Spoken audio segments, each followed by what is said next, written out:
Hope you're having a great weekend. It's our week in review.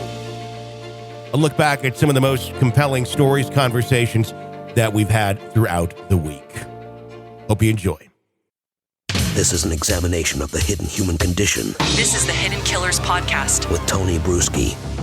So the jurors wasting no time whatsoever to talk about their 6-week trauma of the Alec Murdaugh trial.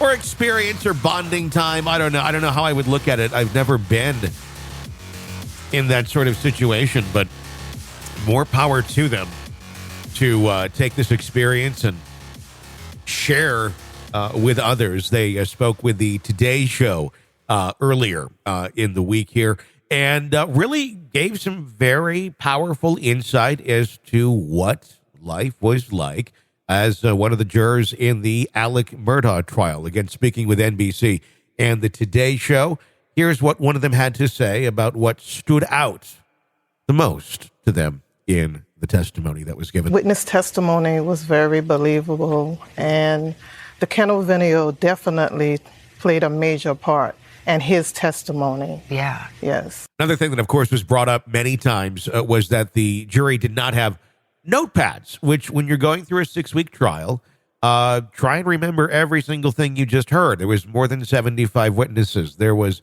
how many hours of testimony that was given. It would be difficult to remember everything. However, what we did not know at the time is that they had notepads in the jury room. Throughout the case, a lot of people had talked about how we didn't have a notepad in the jury room, but we weren't able to have it in the courtroom, but we did have them in the jury room. So a lot of people would write down questions as we, went back during break. So I think that kind of made the deliberation a little bit more efficient. Everybody knew the questions they had. We were able to get through them quickly. These are jurors James McDowell, Gwen Gurnett, and Amy Williams speaking to the Today Show. Another thing, obviously, that happened that was rather important in the Alec Murdaugh trial was Alec Murdaugh deciding, I'm going to take the stand. I'm a good enough liar. I've gotten away with all this for this long. I bet I can keep this going, right? Here's what they said on Today. Well, first of all, I couldn't believe that he was taking the stand. And when he got on the stand, I was like, okay. So it was him. I don't know him, so I never, knew his voice, but I realized it was him. And in the kennel video, that just kind of sealed the deal. Do you think he should have taken the stand? No. What about you, Amy? No. He didn't help himself? No.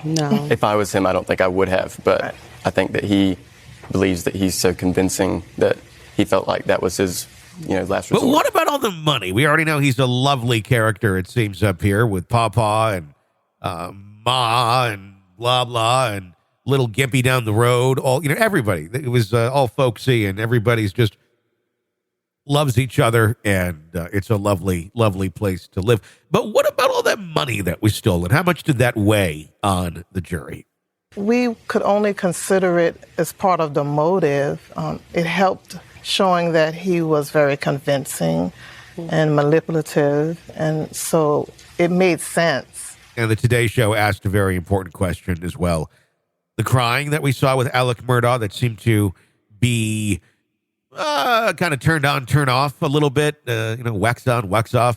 How legit was it when you're right there? No, I didn't think he was crying. He turned it on and off. Yeah, it wasn't genuine. I had heard another interview with another juror that was done, I believe, with ABC News, and he said all he had was snot dripping down his face. There were no tears. He got a lot of snot, which I don't know what's more difficult to do. I guess it kind of depends on the time of year, but it is spring, so allergy season. I guess it's not that difficult to have snot coming down your face. I have that happen throughout the day randomly with me because I have horrible allergies. But hey, if you need drama, I guess, when we saw that big booger hanging off of him, what would move you more, tears or boogers? I guess Alec thought it might have been boogers. But why did he do it? What does James, Gwen, and Amy think about that? Here's what they thought. I don't know if we'll ever know. I think it may have been a combination of things, not just the financial, but everything was weighing heavy on him, I believe. Gwen, what do you think? I think it was, he wanted to have control of everything, and his wife owned the majority of the things that they had. So I'm thinking it was more like greed. and being in control. I think the prosecution had a very good point. It's a storm. Yes. You know, at points in time, the defense would take one aspect and be like, you know, it couldn't have been this. And it may not have been that one singular thing, but there's so many things there that contribute to that overall storm that, you know, I think it played a part. This is an examination of the hidden human condition This is the Hidden Killers podcast. with Tony Bruschi. What are we going to do now that this case is done? Well, there's a lot coming up, including Chad and Lori Daybell. Remember them? Mommy Doomsday? Yes. She's headed to court very soon. Chad wants to take a little more time to work out the whole my kids were zombies when we buried them in the backyard. Come up with a story for that. But that's firing up pretty quick here. And, of course, Koberger not far off as well.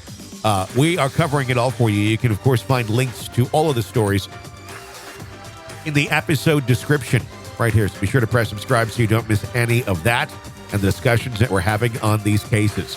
I am Tony Bruschi. Stay with us.